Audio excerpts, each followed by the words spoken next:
হল বাড়ানোর চাইতে দর্শক বাড়ানোতে আমরা বিশ্বাসী। রাজনীতি খুব খারাপ জিনিস।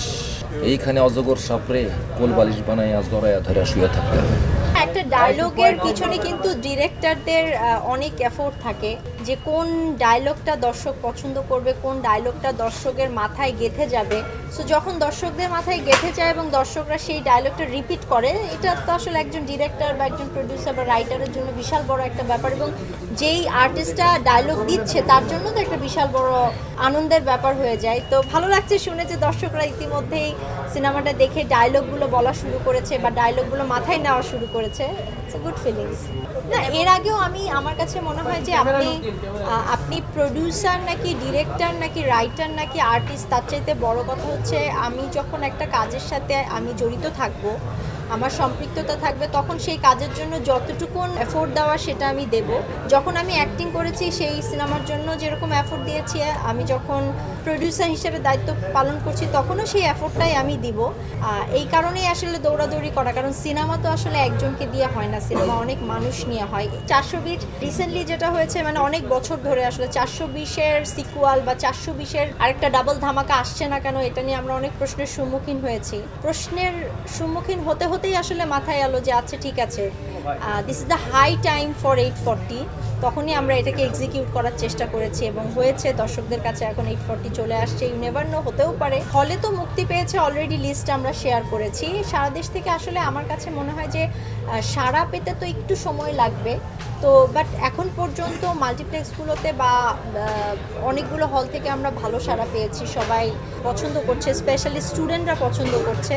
এটা আমাদের বড় প্রাপ্তি। হল বাড়ানোর চাইতে দর্শক বাড়ানোতে আমরা বিশ্বাসী। তো দর্শক যদি পছন্দ করে সিনেমাটা, আস্তে আস্তে হলের সংখ্যাও বেড়ে যাবে। কিন্তু শুরুতে আসলে হলের সংখ্যা ইচ্ছা করে একটু কম রাখা হয়েছে, যে আমরা দেখছি যে আস্তে আস্তে জিনিসটাকে বাড়াতে চাই। আর হ্যাঁ, দেশের বাইরেও কথা চলছে, অস্ট্রেলিয়ায় কথা চলছে, নিউজিল্যান্ডে, আমেরিকায়, ইউকে, সব জায়গায় কথা চলছে। সেটাও আসলে হয়তো ক্রিসমাসের জন্য একটু ডিলে হচ্ছে, বাট আমরাও চেষ্টা করছি অস্ট্রেলিয়ায় বা অন্যান্য জায়গায় জিনিসটাকে তাড়াতাড়ি পৌঁছে দেওয়ার। আমি বলছি যত বড় পথ ততই চাপ বেশি। সো অবশ্যই আর্টিস্ট হিসেবে আসলে যতটা ফিল্মের প্রেশার থাকে, তার চাইতে প্রডিউসার হিসেবে কাজ করলে সেটার প্রেশার আরও অনেক দ্বিগুণ হয়ে যায়। রাজনীতি খুব খারাপ জিনিস।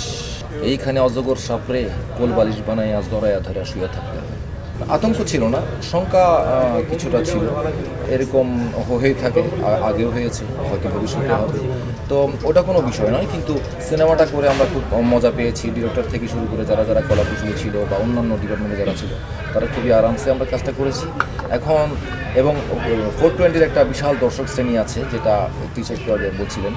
তো আমরা আশা করি সেই 420-র দর্শকরা অবশ্যই আসবেন, আর অন্যান্য যারা আছেন তারাও আসবেন, তারা উপভোগ করবেন ছবিটা মোটামুটি সব কিছু মিলিয়ে উপভোগ করার মতো একটা ছবি। এবং স্টুডেন্টরা যে খুব আসছে, এটা আমরা খবর পেয়েছি এবং আশা করি আরও আসবে। আর ইউনিভার্সিটিগুলোতে আমরা যাওয়ার প্ল্যান আছে, এখন বাকিটা দেখা যাবে না। আমি মানে রিলিজ হওয়া বা আমি যখন কাজ করে ফেলি, এরপরে আসলে কোনো কিছু নিয়ে আমি চাপ নিই না। চাপ নিয়ে তো কোনো লাভও নেই, কিছু করারও নেই। এটা আমার শুধু একটা খেয়ালই থাকে যে আমি যে কাজটা করেছি এটা অডিয়েন্সের কাছে পৌঁছচ্ছে কিনা এবং অডিয়েন্স এটা কীভাবে রিসিভ করছে বা দর্শক বিনোদিত হচ্ছে কিনা, এটাই শুধু আমার। ওইটা নিয়ে হয়তো একটু চাপে থাকে। বাড়তি একটু চাপ ছিল, সেটা হচ্ছে ওনার সাথে পরিচয় হওয়ার আগে। পরিচয় মানে ওনার সাথে আমার আগে পরিচয় হয়েছিল, জাস্ট হাই হ্যালো হয়েছিল। কিন্তু এই কাজটা করতে গিয়ে, 840 করতে গিয়ে, যখন থেকে তার সাথে আমার কথাবার্তা আলাপ আলোচনা শুরু হয়, তখন থেকে আমি আর কোনো চাপ অনুভব করিনি। অর্থাৎ উনি করতে দেননি। মানে ওনার সাথে কাজ করে যে কি আরাম, এটা সুজন, তিশা এরা ভালো বলতে পারবেন, কারণ ওনারা দীর্ঘদিন ধরে ওনার সাথে কাজ করছেন। তো আমি কোনো ধরনের চাপ পাইনি, চাপ অনুভব করিনি। আর কাজ করতে গিয়ে যা দেখেছি, ওনার সাথে শুধুমাত্র অভিনেতা কলা কৌশলীরা নয়, ওনার সাথে কেউই কোনো চাপ অনুভব করে না। এবং প্রোডাকশন বয় যারা আছে তারাও কোনো চাপ অনুভব করে না। উনি ওভাবেই সবাইকে একটু আপন করে নেন আর কি।